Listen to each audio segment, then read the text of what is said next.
ಓದುತ್ತಿದ್ದೇನೆ. ಈ ದಿನ ನಾನು ಕಡಲು ಎಂಬ ಪದ್ಯವನ್ನು ಹಾಡುತ್ತಿದ್ದೇನೆ. ಹೋಗುವ ಬಾರ ಕಡಲಿನ ತೀರಕ್ಕೆ ಸುಂದರ ನೋಟ ನೋಡಲಿಕ್ಕೆ. ಹೋಗುವ ಬಾರ ಕಡಲಿನ ತೀರಕ್ಕೆ ಸುಂದರ ನೋಟ ನೋಡಲಿಕ್ಕೆ. ತೀರದ ತುಂಬ ಮರಳಿನ ರಾಶಿ ಹರಡಿದೆ ಕಪ್ಪೆಯ ಚಿಪ್ಪಿನ ರಾಶಿ.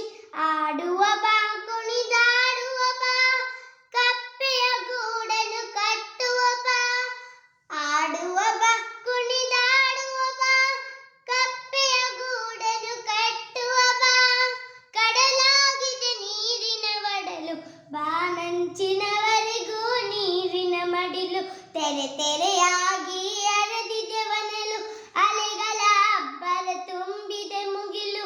ಕಡಲಿನ ತುಂಬ